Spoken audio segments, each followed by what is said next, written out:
প্রচার প্রচারণায় আমাকে 7 দিন ধরে বাধা দেওয়া হচ্ছে।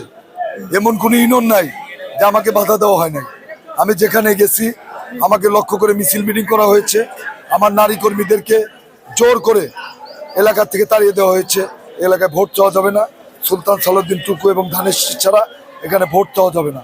এবং আমার নারী কর্মীদের লাঞ্ছিত করেছে, লিফলেট ছিঁড়ে নিয়েছে, পুরুষদের তো ঢুকতেই দিচ্ছে না। এবং আমার বিশেষ করে শবে বরাতের রাত্রে আমার প্রায় 300 ব্যানার ছিঁড়ে ফেলা হয়েছে। এবং আপনারা জানেন গতকালকে রাত্রে যুগ্নি 12টার সময় মুখ বেঁধে 50-60 জন, তারা, আমি আশঙ্কা করছি যে সুলতান সালাউদ্দিন টুকু ধানের শীষের কর্মী, তারা যে আমার এক কর্মী যার নাম সাগর, তাকে হুমকি দেওয়া হয়েছে যে কোনোভাবেই হরিণমার্কের ইলেকশন করা যাবে না।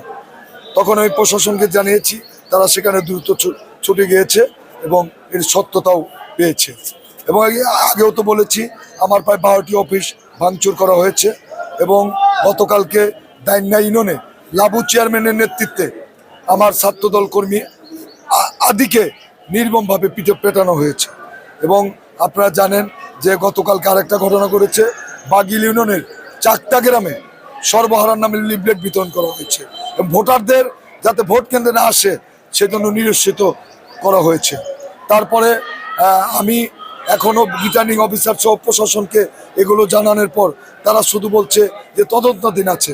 কাজে আমি নির্বাচনের পরিবেশ নিয়ে আশঙ্কা মুক্ত নই, কিন্তু তারপরেও আমি আশা করি যে প্রশাসন অবশ্যই তারা নিরপেক্ষ থাকবে এবং তারা একটা নিশ্চিত পরিবেশ তৈরি করবে।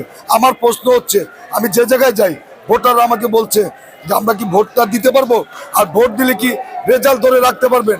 আমার কথা কেন এখনো ভোটারদের মনে এই সংখ্যা, ভোটারদের মনে এই সংখ্যা দূর করার দায়িত্ব তো রিটার্নিং অফিসার, দেশপ্রেমিক সেনাবাহিনী, পুলিশ বাহিনী। আমি এখনো বলবো যে ভোটারদের মধ্যে আস্থা ফিরিয়ে আনতে হবে এবং ভোটাররা যাতে ভোট কেন্দ্রে গিয়ে তাদের ইচ্ছা মতো ভোট দিতে হবে সেই পরিবেশ নিশ্চিত করতে হবে। ইতিমধ্যে টাঙ্গাইল শহরের শীর্ষ সন্ত্রাসী যারা 5 বছর যাবৎ পলাতক, যারা বিভিন্ন হত্যা মামলার আসামি, বৈষম্য বিরোধী ছাত্র আন্দোলনের আসামি, তারা প্রকাশ্যে আজকে ঘুরে বেড়াচ্ছে, প্রকাশ্যে আজকে ভোট চাচ্ছে। বাগিল ইউনিয়নের চেয়ারম্যান রফিক 3টা মামলার আসামি বৈষম্য বিরুদ্ধে, সে প্রকাশ্যে ঘুরে বেড়াচ্ছে।